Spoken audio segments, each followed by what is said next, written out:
Cooperation on Agriculture, ICA, excelentísimo señor Guillermo Honorable Guillermo Valles, Ambassador of the Eastern Republic of Uruguay to Brazil, Mr.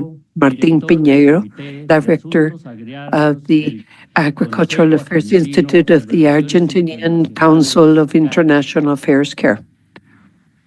Señor Máximo Mr. Torero, Máximo Torero Guillén, economista, jefe de la Organización economist, de las head Naciones of the Unidas para la Alimentación y la of the United Nations Food and Agriculture Organization, FAO, who is joining us virtually, and Mr. Osvaldo Rosales, international consultant and former director of international affairs of the Economic Commission for Latin America, for the Economic Commission for Latin America and the Caribbean, like guests in general that are joining us either in person or virtually, and even via social media.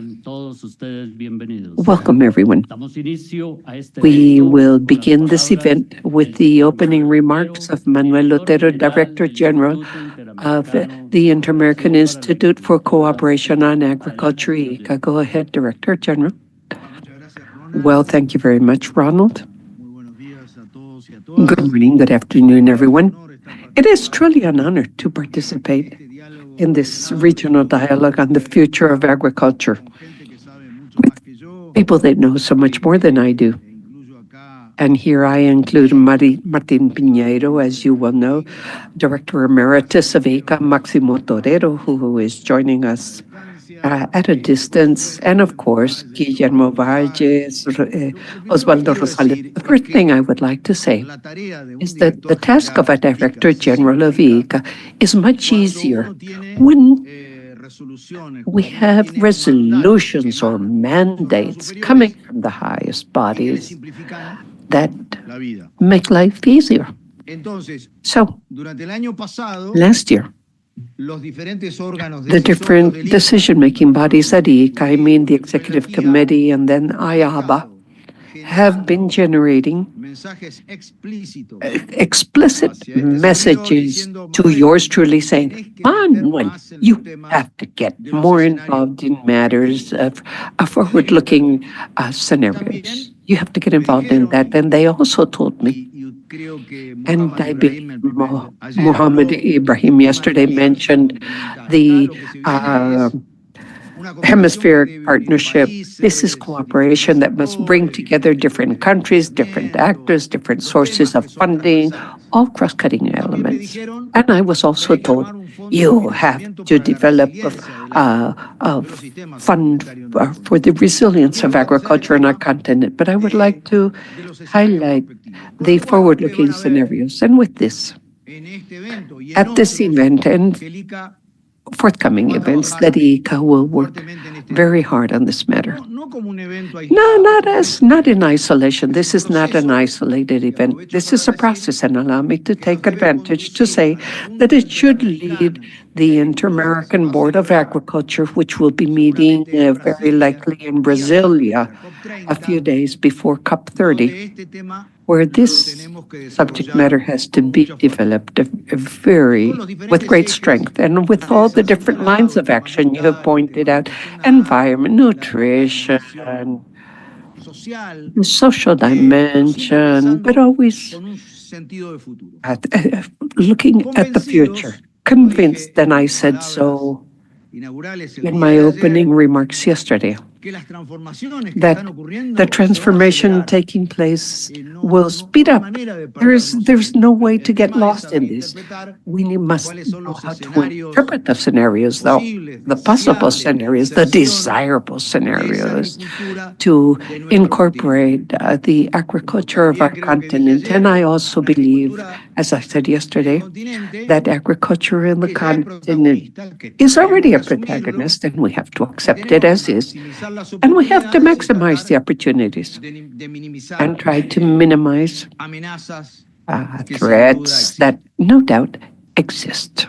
A person very close to ICA, Professor Jack Bobo, that went from Nottingham University to UCLA, is the author of that phrase that for the next 25 years, the changes will be deeper than in the last 10,000 years. And we believe that, and that is why we give this such great importance. So speaking about the depth of those impacts, I believe it is very appropriate to analyze 4 dimensions that would have an impact on agriculture. One, and this was mentioned yesterday, forms of production, productivity, factor productivity, sustainability. The second dimension is the agricultural structure. The third is insertion of agriculture into the economy and society. And next, global integration of the food system into international trade. I believe those 4 dimensions are very important. And while I say this, I am thinking of Montevideo, the Mercosur meeting, which I believe will be a historical agreement. I hope I am right. European Union, Mercosur. That will completely change the agri-food, geopolitics in the entire world. I hope that is so. Me costaría mucho aceptar nuevas postergaciones. And it would be very difficult to accept more delays and postponements. So anyway, our region has to understand that we have to be one step ahead of those changes and design the strategies, the policies, the governance models that are already occurring, but we want to cease to be followers and see the different mechanisms to be at the lead, to be ahead of them. For ICA, I have no doubt, and as Director General, I'll fulfill the orders coming from the decision-making bodies. So we will have to see how to collaborate. And I ask that we all work together, all the organizations present here as well as others, to see how we can align trends, disruptive factors, how to reduce the levels of uncertainty. Because here, well, as a continent, well, this is our life, our future. So it is fundamental to understand where we are headed to, knowing this is a very risky work, very risky. But the worst thing we could do is to stay here with our arms folded across our belly without looking at these international scenarios. We have prioritized a series of matters. Digital agriculture, a few hours ago, we presented a publication together with SIGMI and SIAT. I was going to say IFPRI, but no. Precisely digital agriculture and public policies, which I have not yet, but I believe it is very good. I would guess it is very good. I'm already marketing. And the second matter is climate change. I was looking at some signals from COP on desertification saying that direct economic losses coming from droughts, obviously worldwide, exceed $300 billion. And droughts in this continent, we know a lot about that because it really and basically no country is foreign to that. So today we will be talking about geopolitics and international agri-food trade. This is fundamental. The fourth area, science, technology and innovation in agri-food. We have a very interesting schedule for next year to cover these matters, and bioeconomy, obviously. The fourth message, we should think of how to see the future of agri-food systems. Beautiful phrase, but we need to add contents or raison d'etre, and as you have been saying, strategies, policies, etc., etc. What trends are expected on sustainability, efficiency, productivity? Knowing that there are already yellow lights blinking all over due to the delays and increases in yield, particularly in tropical agriculture, and that is why ICA will be working so hard in the development and implementation of a tropical agriculture platform. What role will the Americas have in food security, considering that we are the largest, the most important net food exporter in the world? How can we strengthen this leadership, knowing that it's not just about maximizing exports? No, we know that with that greater insertion, we must mainstream sustainable trade, and we have to see the mitigation and adaptation to climate change based on the ecosystems and the richness of biodiversity, knowing that financing, we're somewhat weak in that area, according to some recent statistics. A flow of funding, about 14%, is only reaching the growers, particularly small growers, smallholders. So the situation is complicated. I hope to learn a lot from this panel, talking about geoeconomic fragmentation and interbusiness relationships. This is not just a matter of the export of commodities. No, trade is becoming ever more sophisticated. And that is why I joined the words of welcome to this panel to discuss geopolitics and international agri-food trade. And with these words, I now offer the floor to the moderator, Martin. Thank you very much. And on we go. Well, good morning, everyone, once again. I would imagine you are somewhat tired after the discussion we had earlier this morning in this meeting room. So I hope that this discussion and the panelists can come up with some new ideas to awaken us all. Thank you very much, Manuel, for introducing this initiative as a whole. You can see that the initiative IICA is launching or is developing, and this panel is a small part thereof, is truly an initiative, a very ambitious initiative. Quite unusual, and as Manuel said, quite daring, bold, because to talk about the future is always very difficult, very bold. And in the general, the future always shows us we were mistaken when we spoke out first or when we expressed our opinion. But in any case, here we are. This panel particularly, as Manuel has said, will focus on one driver out of the 4 or 5 that are the changes in geopolitics and the potential impacts it may have on international agri-food trade. This is something we discussed in part yesterday, but in very descriptive terms as to how we are, what has happened, how we see it today. Now, the idea of this panel now, as Manuel mentioned, is to think of the future. Try to imagine. Okay, X, Y, and Z things have happened. Well, how do we think that this may evolve? What potential impacts could there be on international agri-food trade? And as a result thereof, what impacts could it have, and what do we have to think of regarding agricultural public policies?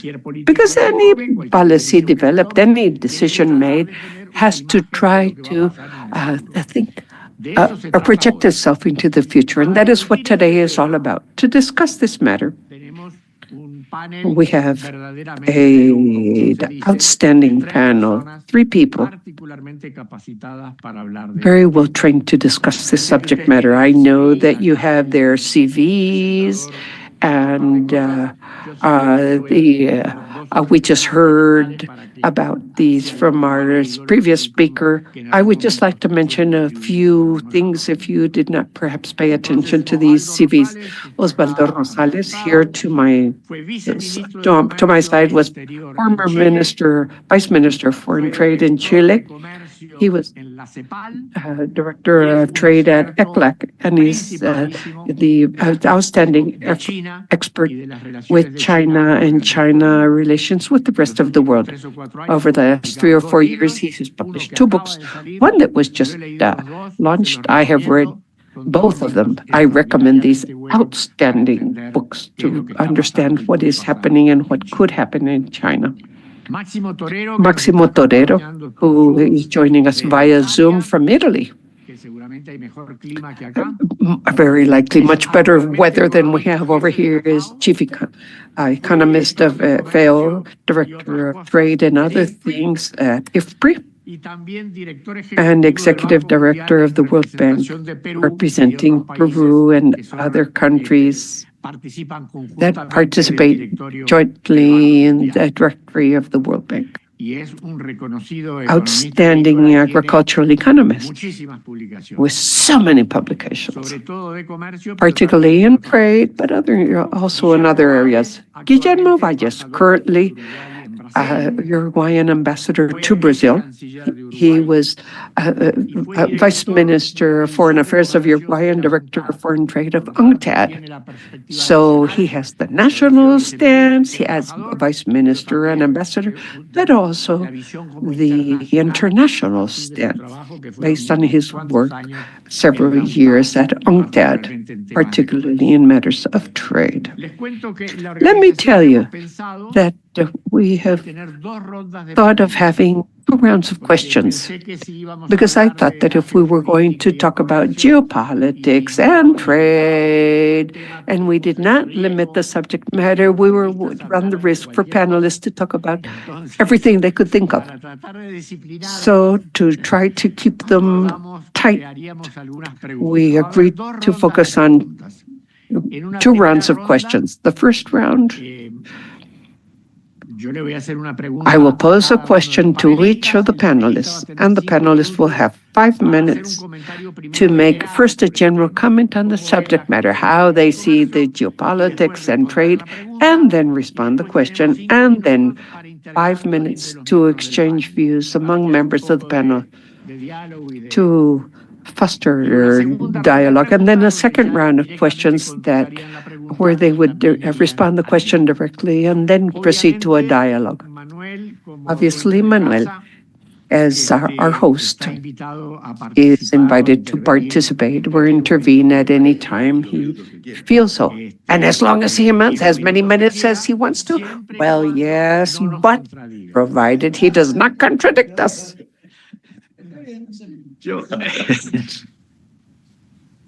Yo para hacer las preguntas me voy a... For the questions, I will sit over here to a side.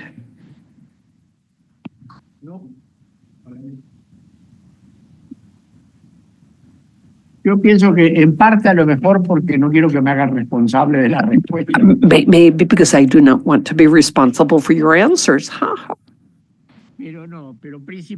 But particularly because I like to see your faces. I think it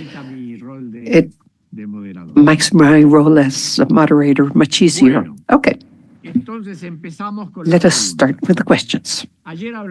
Yesterday, we were talking about the evolution of the geopolitical context, and I made some very brief comments, and as I ran out of time, in fact, the coordinator cut off my microphone. I wasn't able to say a few things I would have liked to say, but we covered the subject matter, but as I said, very descriptively, very lightly. And as Pedro Martel said a while ago, the world is continuously changing. But yesterday, my objective was to say, yes, but in the last 5 years, it is changing so much. There's always a certain evolution, but for the last 30 years, there was an evolution basically in the same direction. Things were just along the way. But now, I believe there is a substantive change. The whole rules of the game are changing. So, to guess how this evolves is very difficult, but at the same time, very important. Because everything can go to hell, if we could say it that way, or we can rearrange things differently. and in an acceptable manner that can be useful for the rest of the world. So the first question for Osvaldo is, how do you imagine this geopolitical context will evolve? Economic fragmentation, the re-rise of the industrial policy in larger countries, including Brazil and Turkey, which implies a significant separation from promoting an open world. How do you think that will evolve? Y todo eso en 5 minutos. In 5 minutes, you mean? Oh, come on. Well, first a general comment, and then go into the question. Okay. Yo quisiera, si me pueden poner unas láminas porque I would like to share a few slides. It will save me some time. The first point I would like to highlight, yes, that one, is the reduction of trade dynamics, international trade.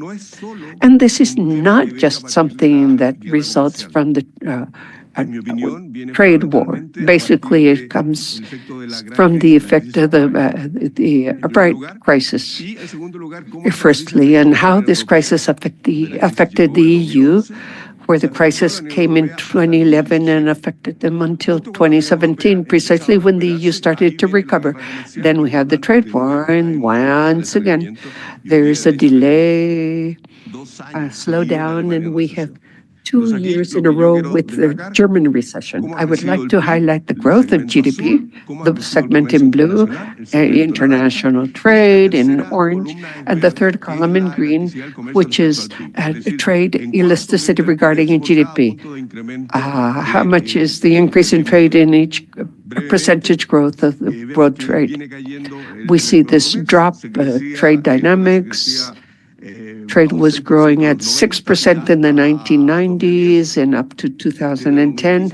And from 2015 to date is growing less than 3%. GDP also about 3% instead of 5 or 6% in the 50s and 60s. And trade elasticity has dropped significantly. In the 1990s, the trade elasticity was 1.8, basically. We see the difference from 2015 to date. Elasticity has been less than 1. Trade is growing less than GDP, and world trade is no longer growing more than GDP. So in that sense,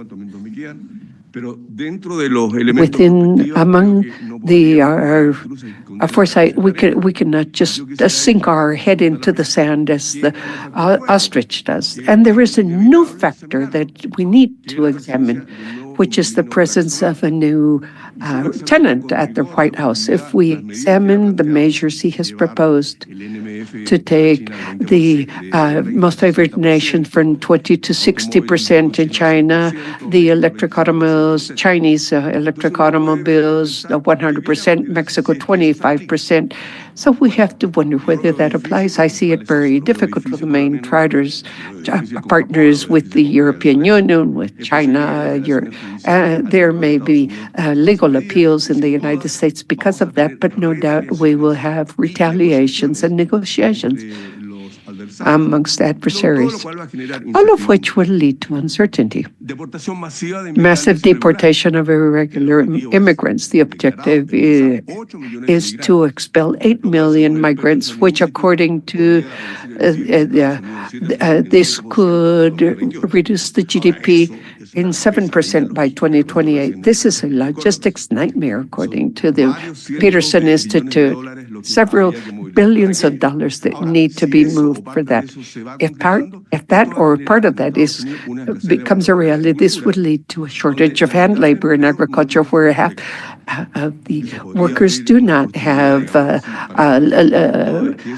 migrant status, and that would increase commodity prices in the United States.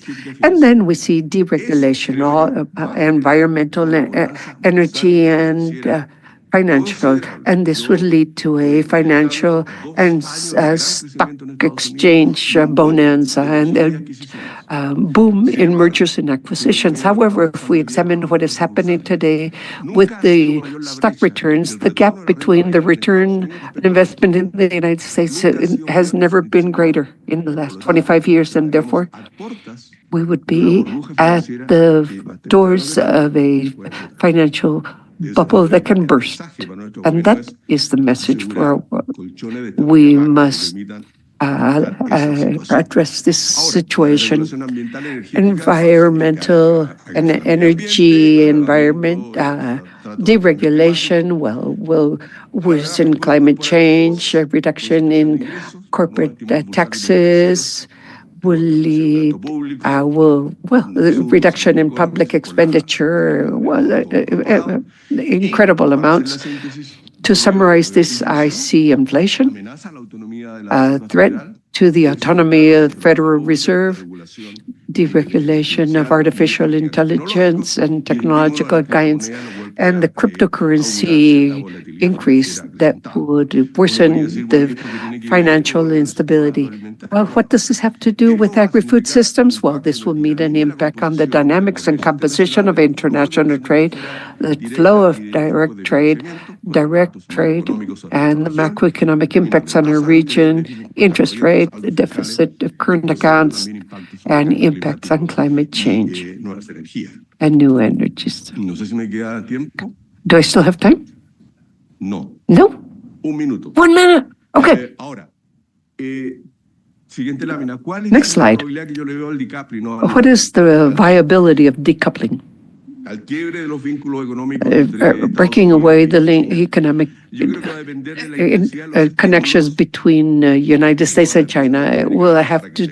This will have to be a stimulus to separate from China. We will have to see the reaction of Europe in that sense, how to define this competition with China. And there are obstacles to that. Those obstacles have to do with the strength of the trade and financial linkages between the United States and China. This means that 10% of the values negotiated at Wall Street are Chinese companies, and the counterpart with North American investment in Chinese bonds and other companies. There's a great presence of Western companies in China. General Motors sells 3 million cars in the United States and 4 million in China, similar with German companies that sell 40% of their production in China. Basically, the high-range vehicles, there's a one-third increase, one-third of an increase in global GDP. And obviously, as the decoupling becomes a reality, this will represent costs, disturbances, and the dynamics of world trade. I will leave it at that. But let me add, excuse me, 2 slides ahead. This is very important. It is not so easy to say, I would just decouple. China today is responsible for 80% of the solar modules, 60% of the wind turbines, 60% of electric vehicles. Next slide. And here we have the production of electric vehicles in 2022, 6.5 in China, 1.2 in the United States, 2.3 in the United States. Electric vehicles require charging stations, and the public charging stations, 1,150,000 in China, 111,000 in the United States. This cannot be paid off through tariffs, anything like this. So my forecast, last slide. Yes, this one. This is the scenario, the technological trade war. Horizontal, China yields, China does not yield, and vertical USA yields, and USA does not yield. We see here commercial peace. We see a trade war under B, which I do not believe is probable, so very likely. The most likely scenario is C, where both economies would move from one rectangle into the other, and that is why I call it world peace. or war peace, at least a combination of both. Thank you. Muchísimas gracias, Osvaldo. Thank you very much, Osvaldo. Una respuesta completísima. A very complete response. Ofrezco si alguno Now I wonder whether any other panelist has pregunta o any comentario question or que sea comment to make agregado or anything to add. May I? Well, I expect that the relationship between China and the United States will continue. What are the consequences for the Americas? In this case, I would like your thoughts. Okay, adding to what Otero has said, the decoupling. Is China U.S.? Or decoupling? Or try to force a decoupling of a geopolitical nature, right? Where each country can influence their closest allies so that they can do the decoupling also. Because if that happens, then we would be in a big mess, no doubt. That is why at the Foreign Policy Forum I am a member of in Chile, we have been for several months, a couple of years in fact, promoting the idea of no active alignment. The worst thing the region could do to become aligned with one or with the other side. So here, we have an obvious conclusion. Each one of our countries, we are quite small to address something like this nature. So in this context, regional integration, or at least cooperation among countries, is ever more important. One country in isolation could not receive live with the pressure of one or the other, but together we can work to not be forced into supporting one side or the other. Let us think of for example, what China is doing in solar energy, electric vehicles, etc. Someone could say that for merely political economy reasons, the region would have to wait so many more years to incorporate that type of technology. No, but my point is the region must be strongly coordinated, must be informed of what is happening day by day in the world, and have a position in the most relevant elements. And what ICA is doing in the agri-food sector is fundamental to try to build a strong position in key elements that will continue to affect us. Thank you, Osvaldo. And despite your guilt of going over time, we made up.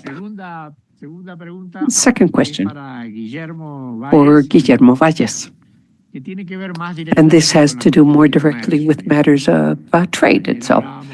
Yesterday we were saying, Osvaldo showed some figures that as of 2010 there was a drop in trade, and there's a big discussion about a weakness and weakening of multilateralism and a weakening of a WTO as the international organization responsible for setting rules and determine transgressions, trade transgressions throughout the world. Obviously, there is a weakening of both things. How do you imagine this? Will that continue? Will WTO continue, survive, disappear? And what will Latin America do? Thank you, Martin. It would take me a long time to thank Manuel. And publicly, once again, elaborate on my conviction of the wonder ICA has done over the last few years under your leadership, very closely related to what we are going to discuss now. Okay. Two preliminary comments.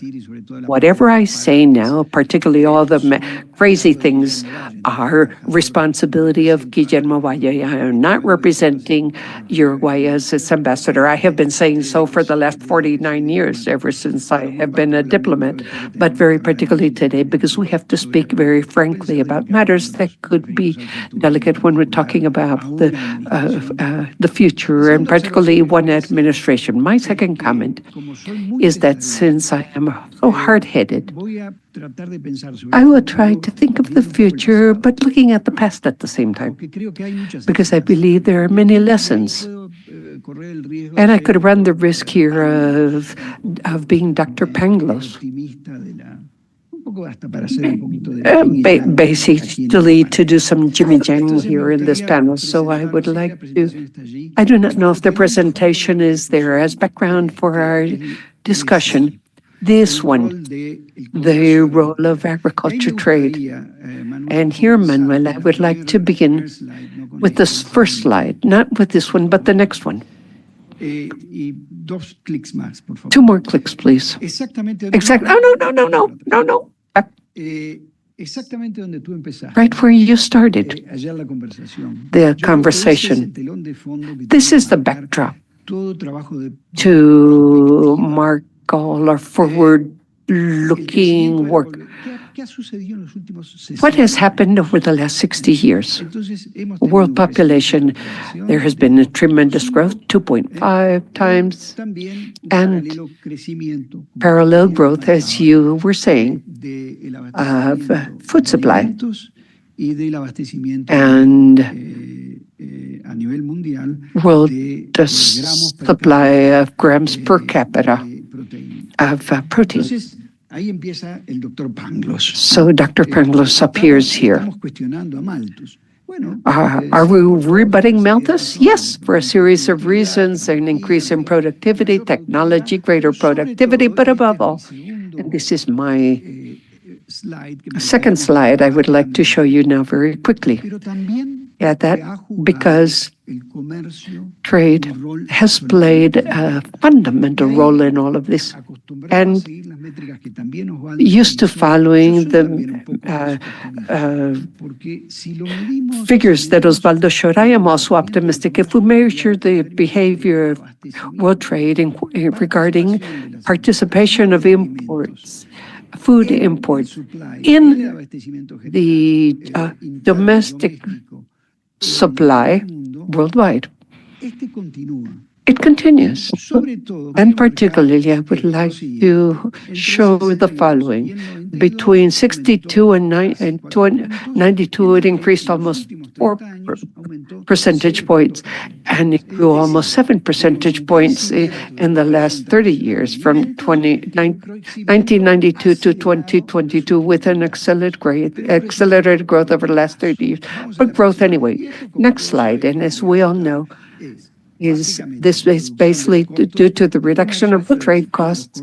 These are the cost of transportation and communication, but above all, I would highlight that it is due to the international cooperation. Okay, this is the graph, 6.4% up to 17.4%. This is the curve. So you can see two elements here. The curve, first the curve of participation of imports and domestic supply continues going up, even in recent years. Food is still internationalizing, being internationalized in the supply of plant and animal products. So there are variations. Fish is the most important product to be marketed in trade. Bangladesh. So it gives us some calm to the audience. Another element is the audience. What happened during the first 30 years when we reached 10% of domestic supply of the world food supply? What happened? We did not have rules in international trade. This is the truth. We had GATT, but GATT, as we know, was outside. Agriculture was outside the GATT rules application. So what happened? Many things occurred, particularly of direct impact for our development. The development of our countries that was late to a large extent because this inexistence of rules. I'm summarizing this. So delay, one of our delay factors in this process of economic growth is given by these global restrictions. So it increases, but we participate. So the scenario starts changing.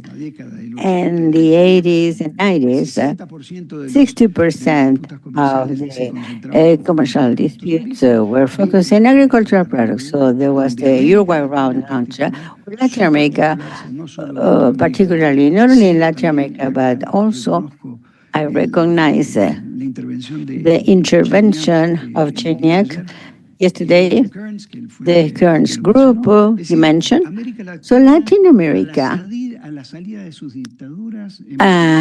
getting out of their dictatorships, know how to find a role in order to press, to require in a particular place of the world with a positive context, but to be leader and releasing agricultural trade, both in terms of production and marketing, needed multilateral rules. And that period was the sure period, I could say, up to 2007, 2008, that are called ruled globalization.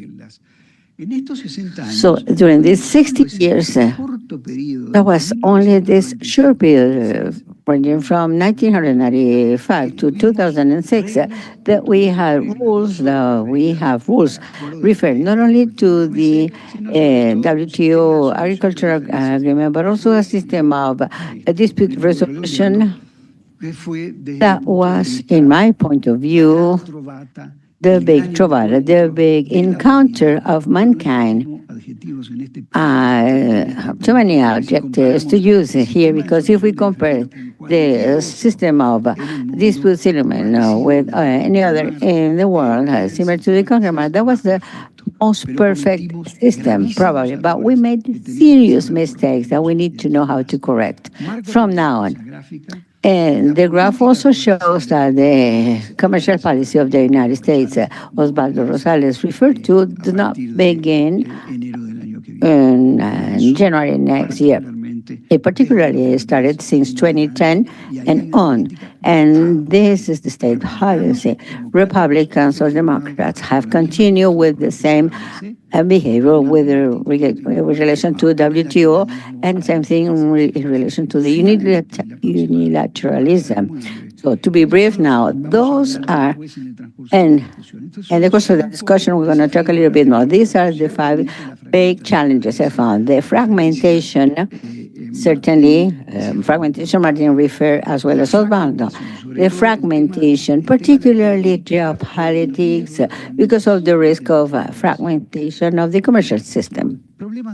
Logistics issues that are not only the weaponization, as Martin, you said yesterday, absolutely right, of trade, and the problems we have in the Panama Canal, Sweden,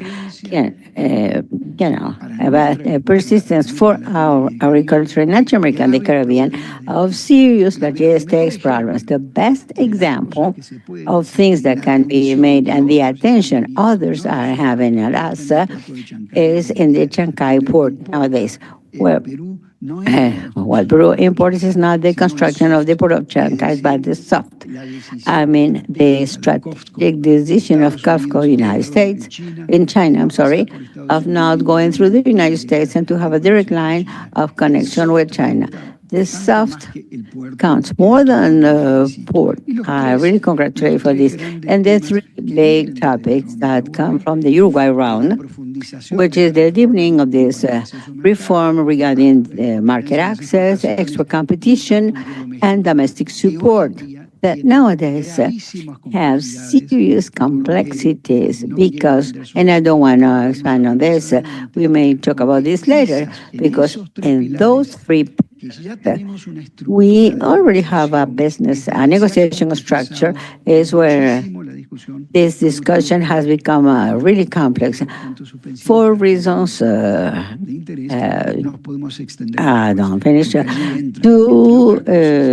capture your interest. So there we can see the private standards subsidies of developing countries with the supposed legitimacy to be developing countries are the big distorters from now and in the future, particularly in the case of a eventual war, commercial war, a generalized commercial war. I'll stop here.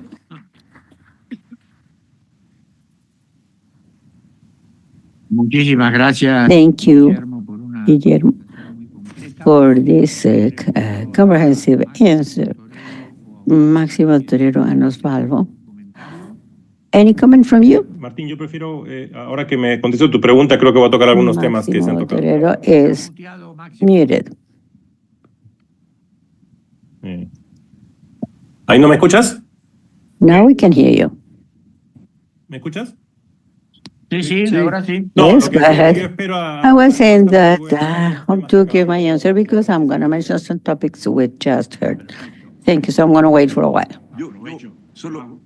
Solo una frase que Just one sentence. obviamente no hubo tiempo de desarrollar. Because there were no time to develop all the opportunities from the China explosion, but also the Asian market, the opportunities for the agricultural export of the region.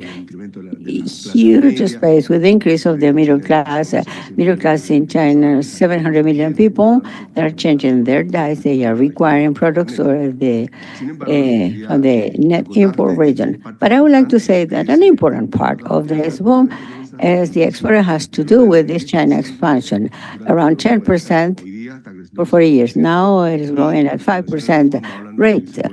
And it says that we move from 3 to 4 from now till the end of the decade. So there is a factor that need to carefully look at because the blockage of the United States to some type of relevant Chinese product may affect imports. That will represent a better demand and byproduct.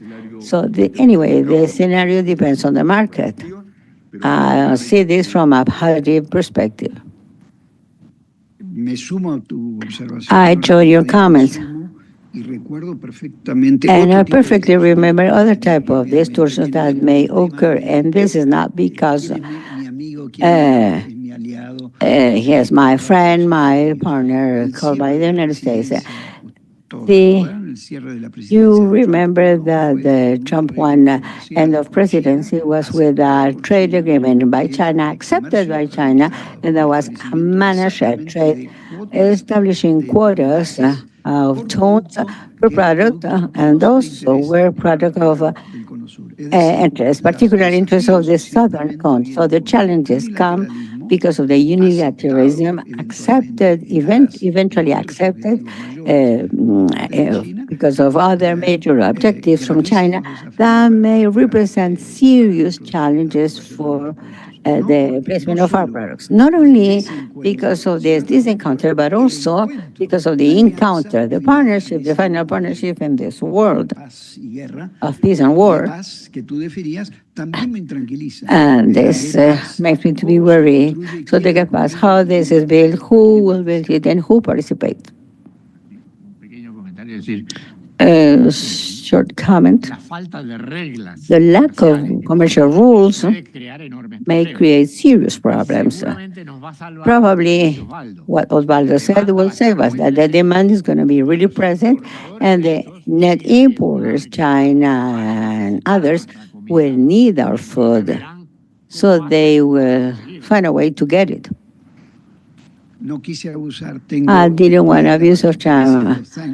So I have 3 other slides after the little cow that says thank you, showing the self-sufficiency in NATO and what is the self-sufficiency in China, pro-China blocks, and what is the self-sufficiency in terms of capacity to provide food responses of our region. Certainly, this is the strongest one, unless, with the exception of the case of fertilizers, that we need to include into the debate on trade. So I'm referring to agrotoxic products and all the inputs of the agri-food systems. If we have time, it will be good to talk about this. Third question for Maximo this time. Maximo, are you there? Sí, bueno. Yes, No, porque no te okay. veía, no te Because I veía, was no not te veo. seeing you. Ahí estoy I don't conectado see con you. cámara. I'm here. No, me imagino. Bueno, Okay. pregunta. Question. Concrete question. Visto todo esto que hemos discutido, Having acabamos de heard conversar, everything we just toda la discussed, argumentación que hizo the Osvaldo, arguments lo que given by hablaba Osvaldo, Guillermo, Guillermo's words in las luces y terms las of sombras lights and que uno shades puede imaginarse that we en can términos de imagine in comercio terms of agri-food en ese trade. marco. Under this framework, ¿Cómo debiéramos construir, how do cuáles debieran ser las estrategias what should be comerciales the commercial strategies of Latin American countries, and particularly those who are net exporters or important exporters of some products? debieran manejar los How instrumentos comerciales disponibles? should we manage the Acuerdos de libre comercio, commercial elements available? Because free trade agreements, we're not going to see trade agreements in the immediate future. What should we think? If you were a Minister of Agriculture or a Ministry of Trade or both cualquiera de nuestros in países, any of our ¿qué countries, debieras estar pensando en what términos could you de think in comercio terms of international internacional? insertion and how to respond to all these difficulties we are discussing today? Gracias y Thank you gracias por so las much, and thanks for the two Mira, el tema que planteas representations. es un tema que What no you he mentioned dejado is something that does not let varias me veces porque es una pregunta bastante compleja, slip ¿no? me. Supongo que nuestro rol es tratar de ver que Our los role alimentos is se try to distribuyen en see el mundo, the food are que haya distributed acceso in the world fácil, and that there que is haya alimentos a costos availability bajos of para food que at a las low personas cost puedan for comer. Es decir, las cosas population se can están poniendo un poquito más continue complejas. having Pero their bueno, food, and things are becoming tomando lo que complex. hemos conversado, Considering the sabemos que discussion si so bien far, en we América know Latina y that Caribe se ha acelerado while la in integración Latin de los America and the Caribbean, mercados there internacionales, have been an acceleration of the llevando a participation in que la relación international de markets, comercio making llegue that a the 30% del mundo del PRD. relation trade Cuentan con que GDP en el moves up to 2022 50% in esta proporción empezó 2022. a caer This en el 2023 ratio has 7.8 y gone esa down preocupa un poco recently, y and que this is of cierto también por concern. los shocks And que it hemos is also a tenido reflection mundiales of the world de shocks we have COVID-19 y had, sobre todo que han tenido COVID-19 particularly, with an entonces si important bien el impact. comercio global se ha visto Although afectado global por trade estos has been shocks representa un affected because of the shocks, it 9.6% has also en generated definitiva a significant la distribución del redistribution mercado in the market con efecto distribution dominó y hay un with domino poco en términos effects. del tipo de cereales And in terms of the ha cereals habido world, for una example, concentración del mercado there hacia have Rusia been the por la concentration agresión de of the Ucrania market por la guerra when en the Ucrania. Ukraine Eso nos pone import mucho más en went down riesgo because of the Ukraine war. porque And como we todos were at sabemos el risk cambio climático because, see, cualquier cosa que besides pase en climate estos change, 4 o 5 everything that países, happens in these 4 or 5 varios de countries, ellos en nuestra región, en some of Sudamérica, them in our region in automáticamente South va a tener America, impacto. there's Y going to también be a hemos visto dramatic impact. We durante la have guerra also comercial que seen tuvo that during Estados the Unidos en el commercial primer war mandato of de China and Trump, United States, hubo during the una first Trump redistribución, mandate, there was es an decir, la important reducción de las redistribution. exportaciones de soja a So the Estados Unidos reduction of soja y el imports aumento from posterior de United las States to exportaciones China de and a Brasil. considerable Entonces increase esa of redistribución exports from Brazil que to se está China. viendo So ahora no hay this que esperarnos a redistribution, qué es lo que va a but we pasar en need el to futuro. wait what will Impresionante que happen. hay muchos My signos que impression están is that there are marcados por el many mercado para signals cómo from the puede market to reaccionar see how the market y eso could está think and react. llevando And un poco this is a reacciones leading a little apresuradas que bit no to necesariamente son las mejores. anticipated actions that are not Entonces, necessarily un the poco best lo que yo actions. veo es que So tenemos what que I see empezar, is that como tú bien we are in decías, a tenemos un sistema crossroads. So multilateral we have a que probablemente multilateral que esté en system estado débil, represented by tiene WTO, dificultades para that is on a competiciones weak clave para que se aplicación condition with internacional, particular el acceso a mercados para productos agrícolas y difficulties, aumento de las market subsidios. access for Y al agricultural mismo products and tiempo, el órgano de subsidies. apelación de la OMC no ha So podido escuchar the apelaciones WTO has not been finales able del to listen TLC, appeals por since lo que la since no December acción de Estados Unidos para 2019 lograr because of the normalizar la non-action relación. of the United Lo States. segundo es que las tensiones Number comerciales two, the recientes han llevado recent a una commercial trends have redirección led to a de los flujos redirection comerciales of y commercial eso ha creado flows. oportunidades para América And Latina, this como has mencioné created anteriormente, opportunities for que Latin mantiene America, una as I posición neutral mentioned. en muchos conflictos. There Y is entre esas a tensiones también ha neutral sido position in que many hemos things, reducido la but this eficiencia will also reduce de la the producción y la efficiency demanda in global, production and lo que global puede demand, resultar and en una that may reducción de end los on a precios de reduction of algunos prices productos, of many raw mayor materials, concentración de because there will ellos be more y menor concentration of raw movimiento, material and less y eso movement, puede afectar los and términos de that may comercio. affect El the otro exchange tema que es terms. consecuencia de este The other nerviosismo thing, que as a existe estos result of días y the que nos preocupa nervous ver that we have nowadays, países que and we afianzan can la move in eficiencia countries that buscando are just in thinking in time, efficiency, what we call mejorar mis cadenas just de in valor y ser time, eficientes, a so to una be just situación in de time and just more in case, efficient to a just in case donde pensando situation. más cuál So thinking more about the different scenarios and the reallocation and capacities to redirect the solutions, what you mentioned, and this will generate inefficiencies themselves. So we need to carefully see these possible scenarios. I used to say that what we are seeing nowadays in these agri-food systems is a world of risk and uncertainty. There's probabilities of natural state. We need to play with that and to organize, to create scenarios. If you're going to start thinking of what to do because of A, B, I believe that instead of let us to concentrate on efficiency may have a high cost. The geographic situation promoted by the geopolitical positions and market fragmentation is associated to the multiplication of standards and schemes, so differentiated systems. So this is very important, and what we are seeing in Europe is the increase and the inclusion within the standards of environmental matters, with not so clear rules that are generating a higher transaction cost for the countries or region if they want to export their products. So this may end by being market barriers, particularly for producers of lower capacity. That may cause problems, and it can also increase costs. And finally, the other control of the infrastructure that supports global trade and many key roads. We have seen there may be adverse. What happens in the Panama Canal takes us to the scenario where we see the vulnerability and water availability in case of drought, and how we're not prepared for this. How long will the investment needed will take? The situation in canal and other situations in the Red Sea. The Shanghai port, as mentioned, not only software, the new roads that are being created, because this is linked to trains in Brazil. It is a whole complex scenario playing in this market. I was with the military part trying to see these possible scenarios, how these logistic routes will evolve. They were so important in 2019, and where we started seeing all the inefficiencies in the logistics routes and everything that we need to think about in order to be more resilient. Nowadays, I believe we are not so resilient as we believe. I believe there may be many logistic issues, and some countries are seriously thinking in how to prevent these logistic issues.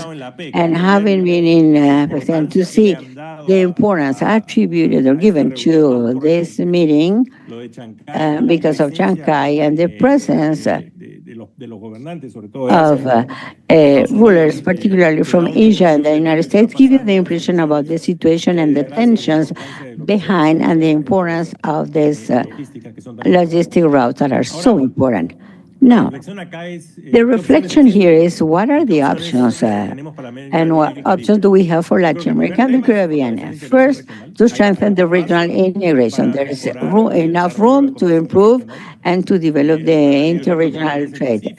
Examples like the Pacific Alliance, Chile, Colombia, Peru, that facilitates this and facilitates better agri-food trade. So Peruvian exports to Pacific total $724 million between January and September 2023, an increase of 5.1%. So there's enough room in the case of regional integration, but this will require phytosanitary standards common all over the region, and it will also require to improve the infrastructure to efficiently move the commodities. Number two, to implement market facilitation measures. Again, the Pacific Alliance has reduced the times of shipping to 8%, and this implementation of single window, which is a project according to IDB. I believe that could be replicated to get this efficiency for regional trade. Interregional trade, I'm sorry. I believe there is enough room to continue strengthening the value chain, regional value chain, and processing of food. Here we need to improve a lot the increase of added value on site. We are exporting commodities. We are not exporting added value products. I believe we have enough room to grow, and innovation and technology will imply a lot, will be really important. Also, we can value value our diversity even more.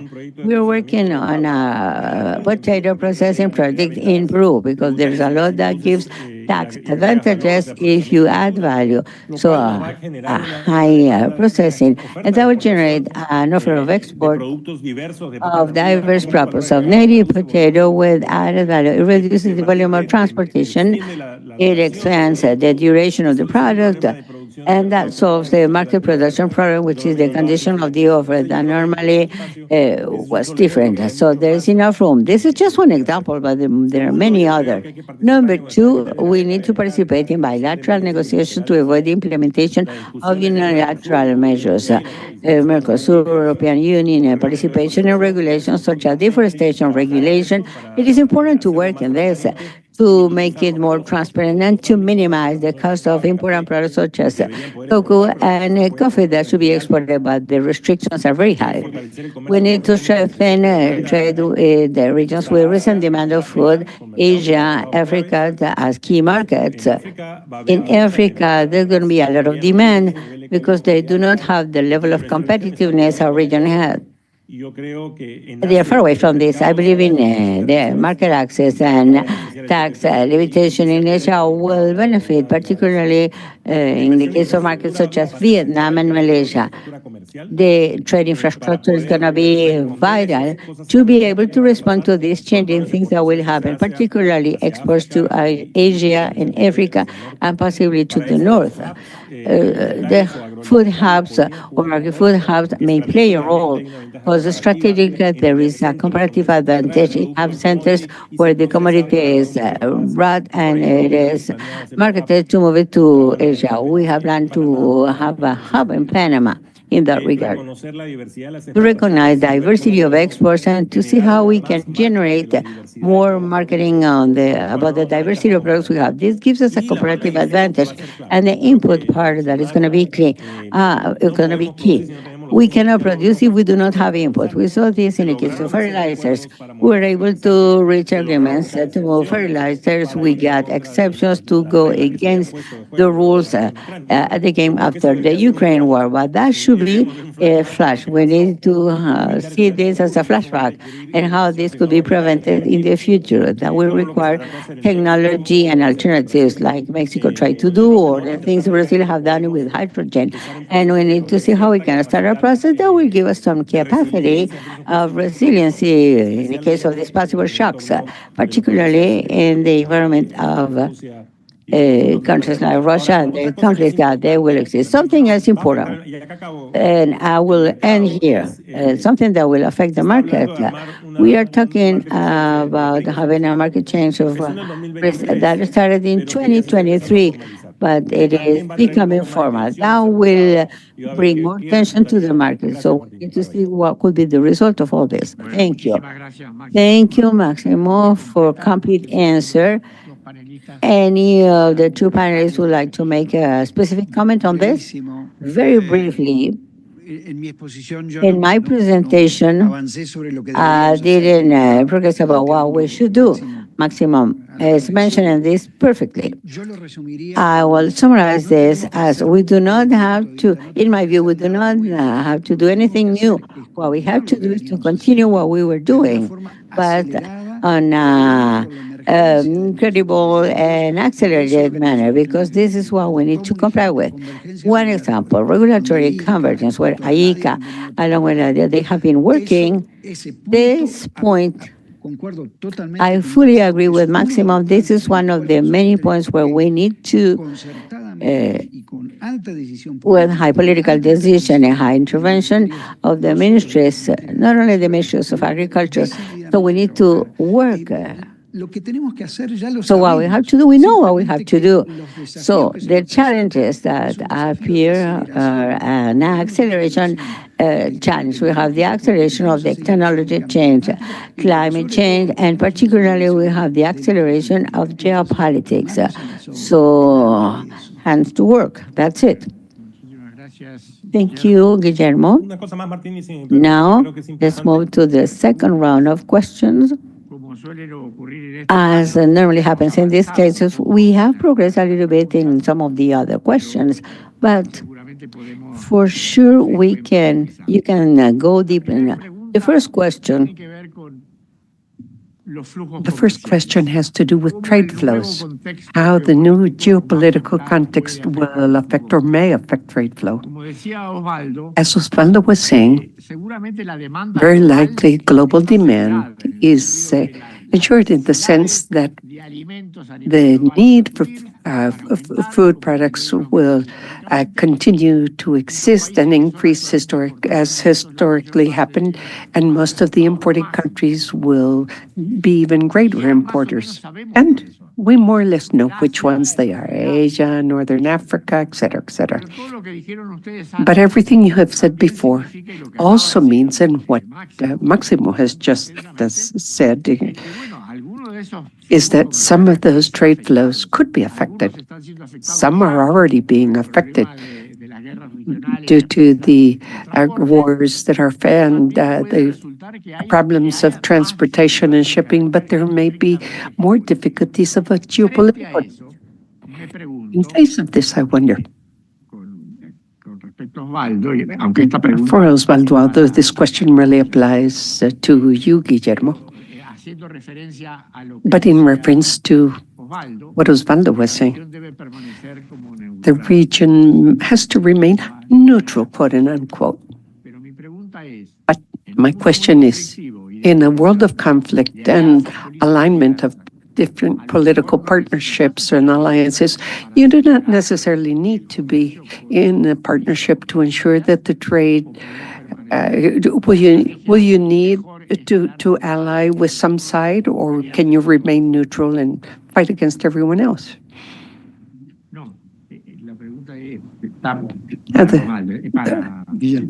The question is for Guillermo. That's how I had planned it, but you can comment about that later. Okay, very quickly. If we're talking about partnerships and agreements and alliances, I share what Osvaldo has said about keeping at a certain distance, but I am not excited about that either, because trade policy is part of foreign policy. And what we are seeing here is the prevalence, for different reasons, of foreign policy over and above trade policy at all levels. As a spillover, that hegemonic challenge we have between China and the United States, we have an exacerbation of the different their activities, and we see the prevalence of new nationalism, perverse nationalism. So therefore, the ability to maintain this concept, first of all, the first casualty in all of this has been what? Trade. Yes, the first casualty is the concept of trade. Trade as an instrument for development that is not wounded about to die, but has lost importance in the narrative. Remember that all this begins with narratives are functional based on the geopolitical situation. So the first mistake, and what we should do, is to rescue the idea that trade is fundamental for our development strategies, inclusive development, etc., but it is central most. Necessary, but not enough. And we have to continue defending that, and that is one of the main problems. Secondly, I could not even imagine a transatlantic war with Nazi ships sinking the vessels full of food that we were sending to Europe. Those are not the same scenarios, but there will be tension, seeking partnerships on one side or another, keeping at a distance. Some countries of Mercosur, the difficulty we have is that we have very few agreements. Hopefully tomorrow, the beginning of a firm agreement with the European Union is signed tomorrow. Without that anchorage, we will be much more exposed to the winds that Osvaldo was mentioning. We do not have an agreement yet. So having agreements is complicated, but we do have a role, Marti, that I believe we have to rescue, and Latin America has to work together in this. For us to remain at a distance, we cannot do that in a world with relations of force. We need to reaffirm institutions from ICA here at a regional level, and even within the World Trade Organization in Latin America and the Caribbean, are very appropriate. In a very difficult framework, I am not innocent in all of this, to continue to favor maintaining the WTO, which is not dead. There are still plurilateral agreements at WTO that can continue to function. WTO does not have an appeals body, but we have an ad hoc mechanism for it. Many of our countries can resort to that appeal. The frameworks of reference of how to negotiate and where to negotiate already are there. So this is the time for the leadership of Latin America. We cannot be exposed to China or to the US. Who do you love more, mom or dad? In psychological and psychoanalytical terms.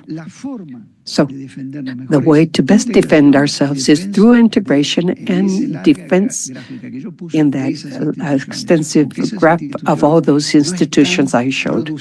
Because those institutions are not producing, but they are the framework we have to maintain that solid distance. And with this I end. As to the dispute settlement system, which was the big treasure, the crown jewel for multilateralism. Latin America played a fundamental role in the negotiation of that agreement.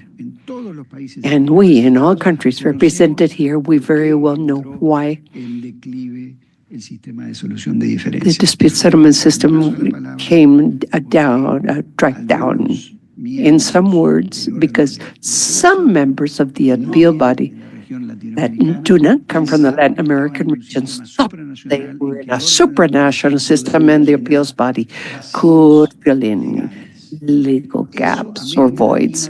Latin America very well knows that is so, and consequently, Latin America is the one that has to help recover, particularly in this dialogue between China and the United States, which is a very ambitious proposal, I know, but we have to play a role to salvage that body of appeals and the dispute settlement mechanism, because we were the builders, the constructors, and we have no say in that discussion. And we very well know the mistakes that led the United States for matters related more to steel than agriculture to separate from this appeals body and generated the boycott we are all aware of.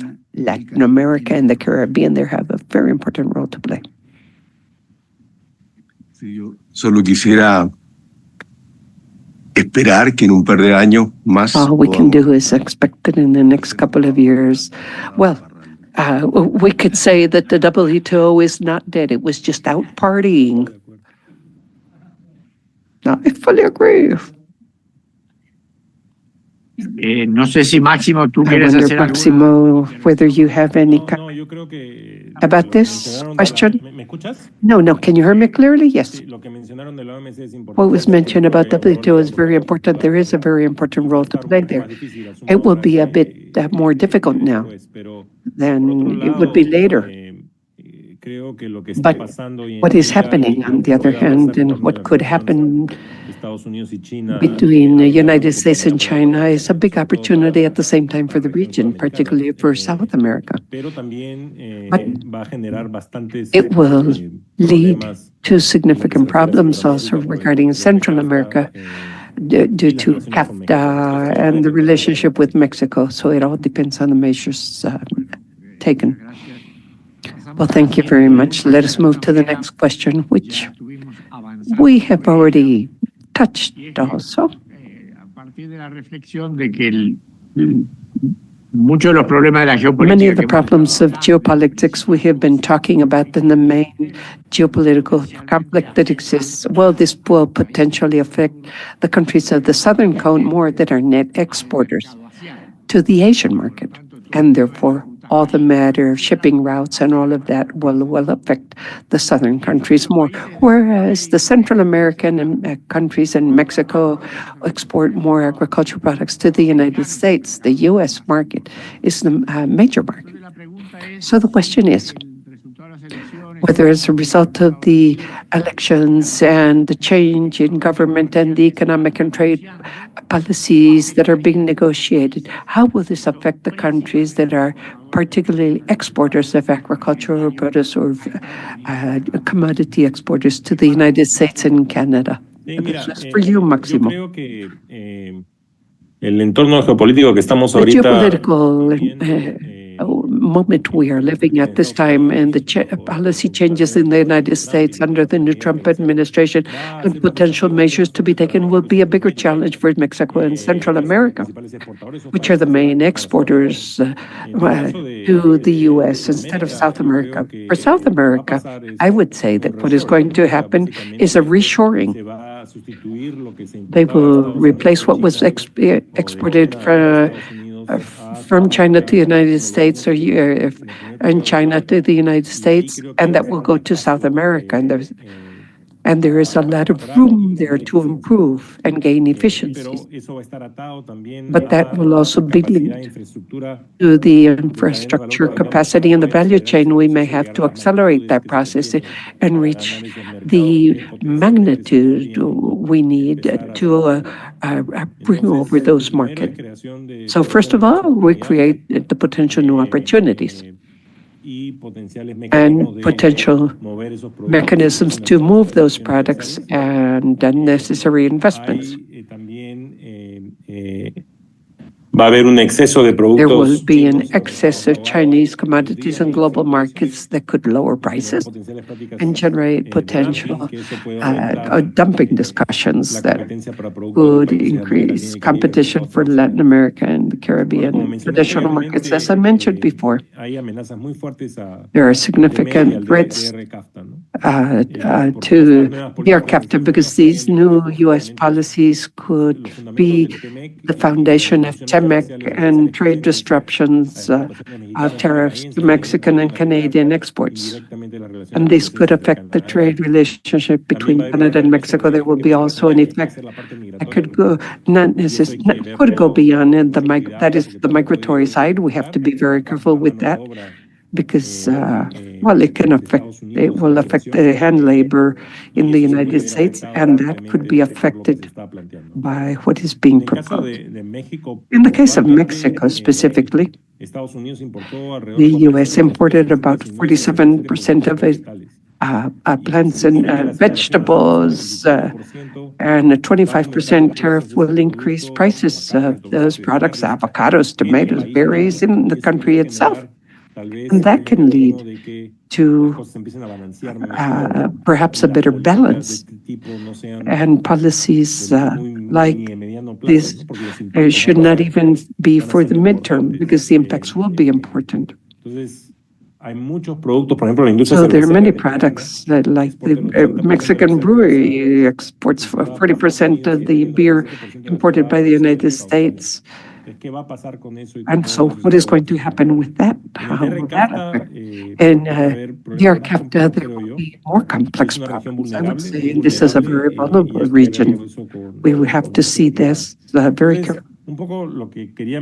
So what I wanted to mention, and it's important here, is the countries that are best prepared, that are smarter in the sense of information and have the intelligence to see the different advantages and impacts. Well, those are the ones that will be better positioned. I believe we have to do a lot of hard work of market intelligence here to see how we can respond to these situations and have that flexibility to respond quickly in order to win over these opportunities to access those markets. Well, thank you very much, Máximo.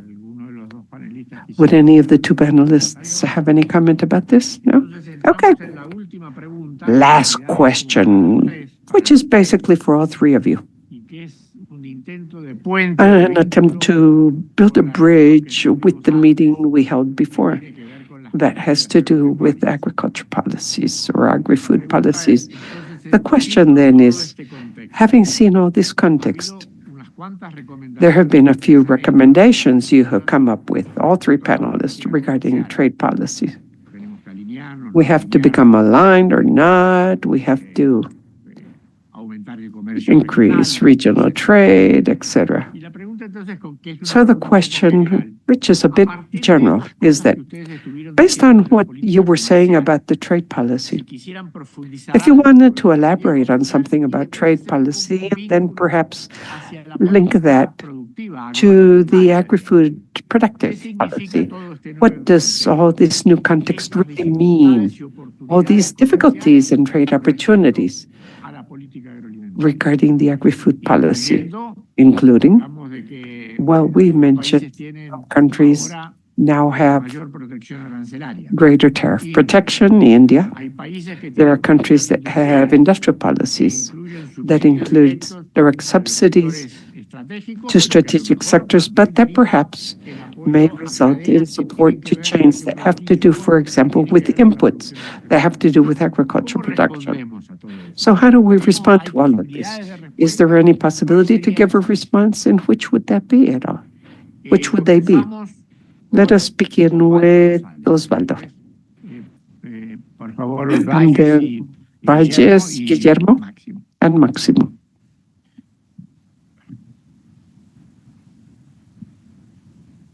Okay, in that context that you mentioned, I would highlight, for time reasons, two things. The depth of the regional markets, first of all, and linked to that, progress in regional integration, which I see more necessary than ever. And thirdly, productive development or industrial policies. Now, for that, obviously, we have to be very honest and draw up a list of the weaknesses of the integration processes so far. For 30 years, I worked at ECLAC, and I am a preacher in favor of regional integration, but regional participation, particularly for South America, has come across as serious difficulties, tariff and non-tariff issues, a very limited link with private investment, productive structure, and relationships with different organizations, limited agendas, and limited production, and the partial implementation of agreements and multilateral agreements and all of that. And I'm talking about South America and the Caribbean and the Andean community. Central America is different, but anyway, the problem that arose over the last few years is to see integration as an agreement among governments, not among states. And this is something that we need to change. Very importantly, if we move in that direction, what I see for our integration is, first, we must do away with those options of old viability. Oh, a market based on 2025. No. Or create new integration schemes because the existing ones have not given the expected results. No, just the opposite. I believe that the initiative should arise from a dialogue between labor and business organizations, technological organizations, universities, limited in coverage. I'm thinking of initiatives of productive convergence or of technological initiatives in 2 or 3 countries, for example, in lines, similar lines, initiatives that have known funding, that are very closely related to production, hopefully arising from the business organizations themselves, and that seek to promote sound partnerships between companies, centralized university centers, etc. I believe there is room. I know some of these words may sound like an insult, but there is space for an industrial policy in the region. In what context? In an open market, low tariffs, and limited non-tariff barriers. In that framework, I see horizontal cooperation, human resources, but I talk about missions like Marina Mazzucato, limited, basic focusing on relevant issues, and limited in time, basically specifying cost terms, deadlines to minimize the risks of corruption. And that means going beyond the market limits, enter into private-public partnerships, sharing risks and benefits, seek long-term financing through development banking, develop capacities, and I also see possible a certain convergence in plurinational productive resilience. 2 or 3 countries that could have an integrated package, for example, of industrial policies in that sense, in a specific area, with joint efforts in innovation, technological innovation training, support to SMEs, support to providers, suppliers, all sectors, agro-industry, bioeconomy, so as to create a critical, sub-regional critical mass in specific niches, given the natural resources and human resources available. And the public policy can pivot around these clusters in areas such as green competitiveness, or reducing the water footprint, phytosanitary agreements, the equivalence of food products, and things as those we have been discussing. If 2 or 3 governments can come to an agreement on to develop those sectors, I believe there would be enough room not only to strengthen intra-regional trade, but also to incorporate the rest of the region to internationalize these processes and generate global actors. The support of regional development banking and international organizations like here at ICAR is fundamental to support that effort. And I believe that is possible. Not only can it take advantage of the space for interregional trade, as we well know, this is the most SME-friendly, generates conditions for the necessary linkages at the technological level, and can lead to conditions so that trade expansion can also be linked to an improvement in the condition of living in sectors that have usually been lagging.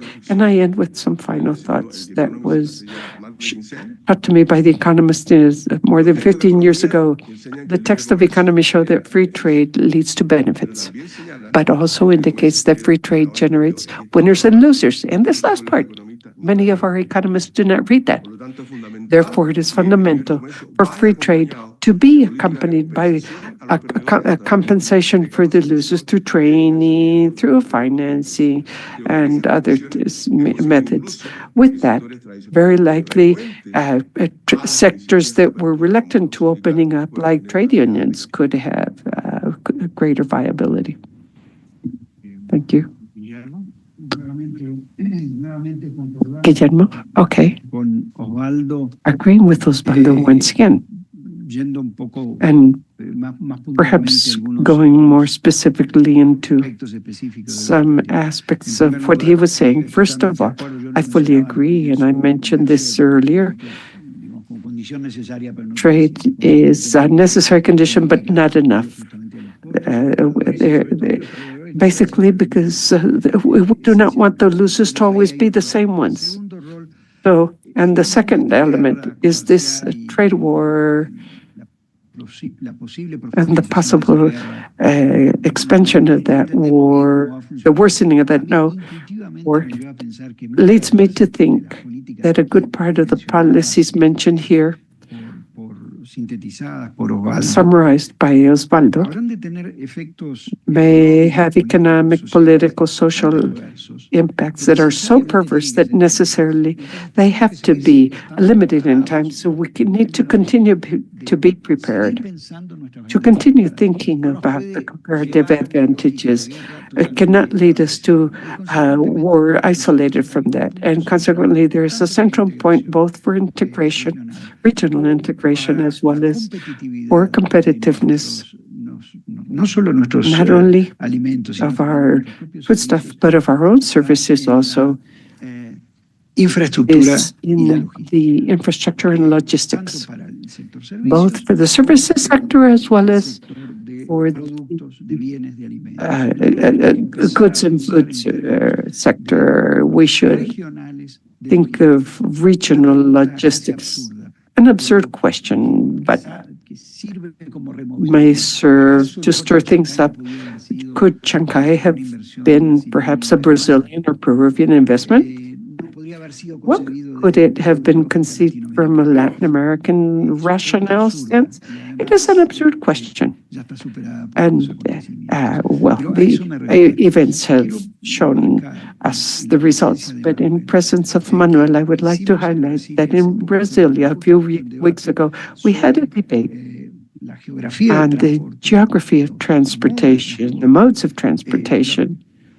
And the big question of what is happening in Brazil to project this throughout South America. What do we have to do to enable not only regional trade, but also regional integration, agricultural integration of our region towards the rest of the world through a vision that is not just national logistics programs, but observatories, regional logistics programs. Without that, we will have no integration.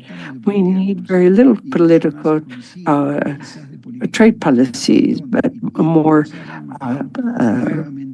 other types of policies. Basically, I applaud ICA.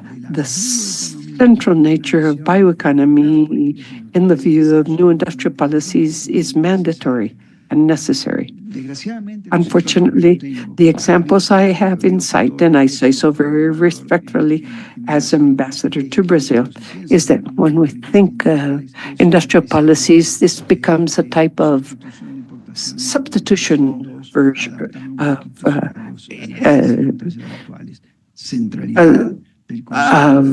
imports. Bioeconomy has to be kept at the center, and excuse me for insisting on this, to generate debates, FAO, ICA, WTO, so that the concept itself of transformation, as we have been talking, saying yesterday and today for the food systems, find a matrix. I am very optimistic, as you can see, despite all the failures and all the lost debts. But rationality, I'm sure, is going to come back to politics when we demonstrate, as has been shown throughout the history of humanity, this is the only path through international cooperation and institutions like this. And we have to encourage that and be prepared for that phase also. And I end on an optimistic note. Máximo. No, gracias, Martín, y gracias a todos. Thank you, Joaquin, and thank you all. Well, look, allow me algunas cositas que creo que son to importantes. mention a few things that I believe are important. First, the objective. What is the objective given the scenario we are coming across today? We have to think of two time areas. What will happen in the next year, 4 years, and then what will happen beyond it.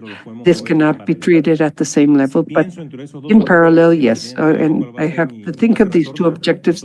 I will have to think of the rate of return, socially and economically, to achieve what I want to achieve in the first 4 years, and then the years thereafter. In the first 4 years, in my opinion, we have to accelerate interregional trade. That is very clear. Why?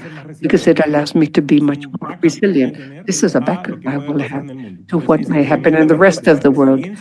This increase in resilience is what we need, not only due to the possible trade war, but also the climate reasons.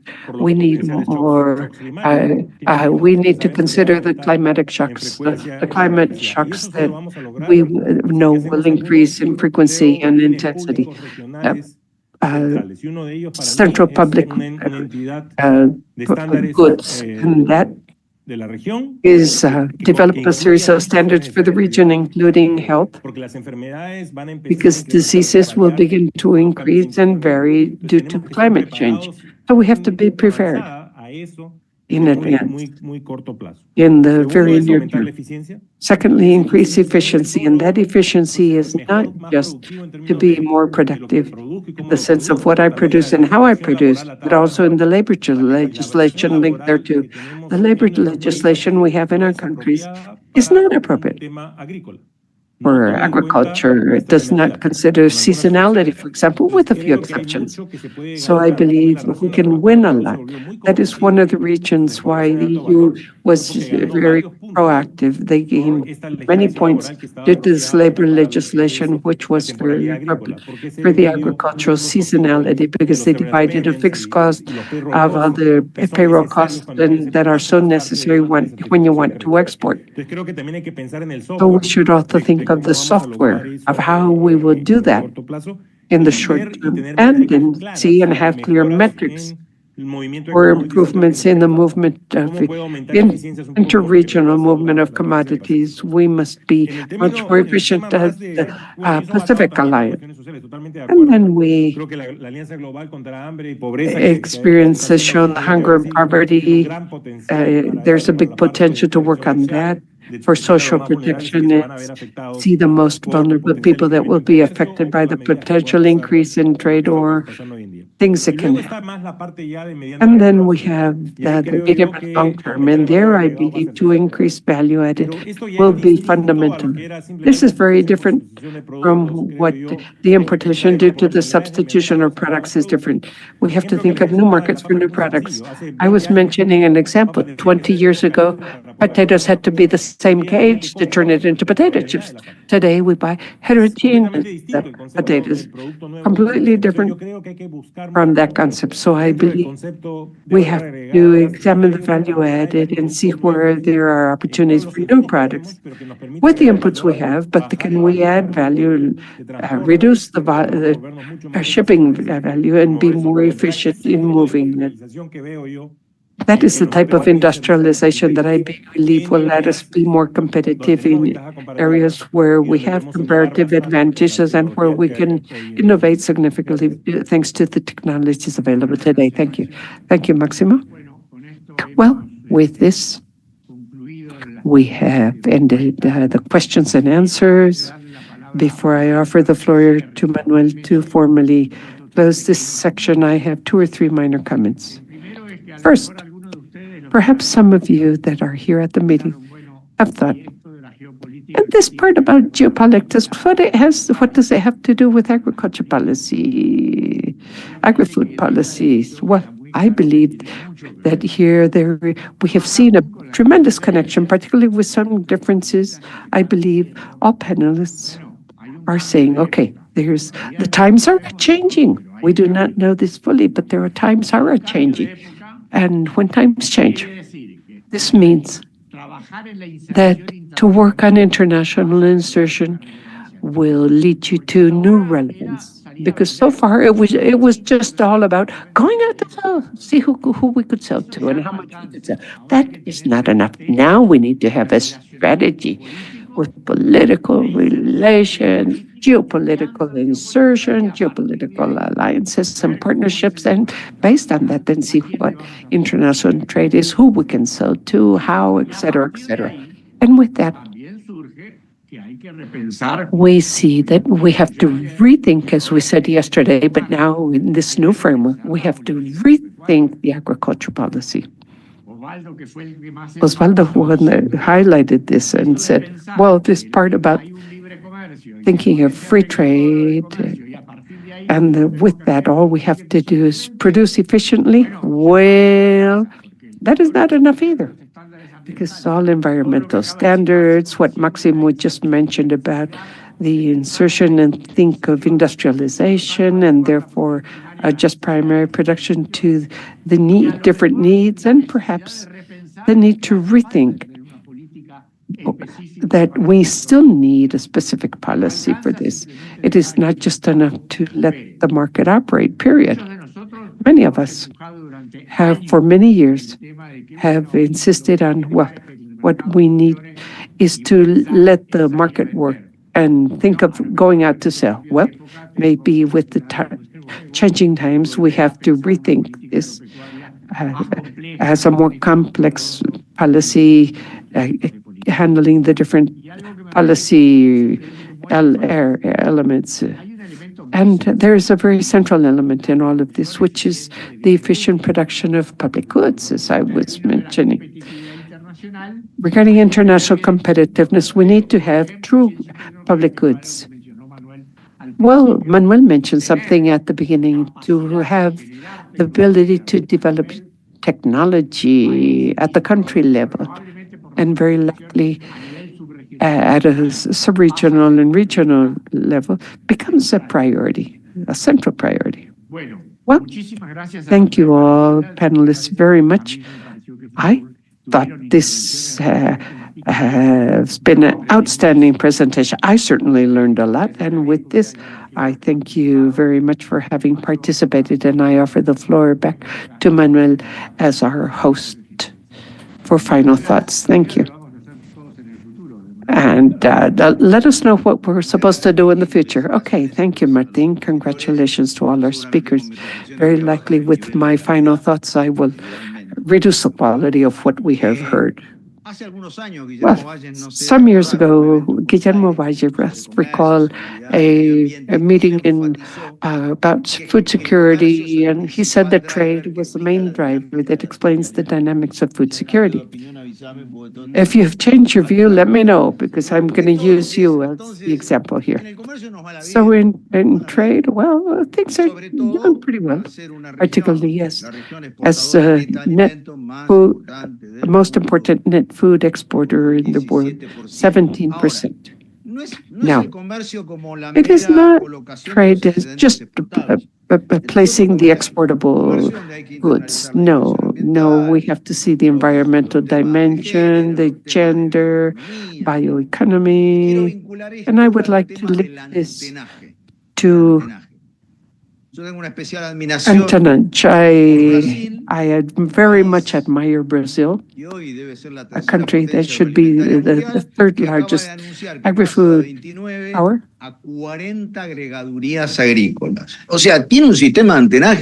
They have a series, a very good series of antennas. I was an agricultural attaché some time ago, and to be an agricultural attaché now is going to be very different now. We have to think of logistics, transportation. It must be very complicated. I wonder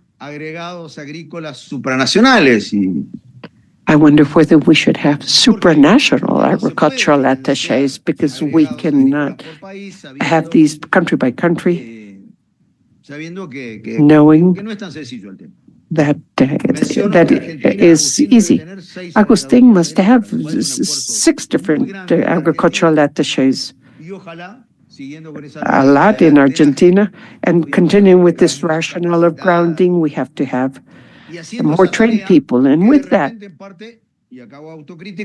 and I am international organizations should participate in all that grounding. Of course, the things that are difficult to digest are the intra-block trade. 14% of our exports go to our same region, so I always wonder, why do we ignore this intra-block trade? Basically, because of freight and the tariffs. So we should work much more on intra-block trade. And, well, we continue to waste opportunities, and everybody comments that customs do not coincide in schedules and working hours and all the requirements. And if we sometime mature, we need to move forward in that effort. I am excited to hear about the electronic certification of veterinary products. This is something that has been talked about for many, many years, and we need to advance with these things. For time reasons, we were unable to talk about fertilizers, something that has to be closely linked to trade. That is the bottleneck for part of our countries in the region. We have swept it under the rug We have not wanted to recognize it or acknowledge it, but now I see that some countries are picking it up quite strongly. But I insist on this part of fertilizers, and I finish by saying that the text, the Mercosur EU text, has been approved so far, and in this sense, as of Friday, many things will have changed. And perhaps you will have to get together again with all this new information, with this new reality. Thank you all very much. This has been a very high-level dialogue, very necessary for ICA, and I hope for all participants too. Thank you.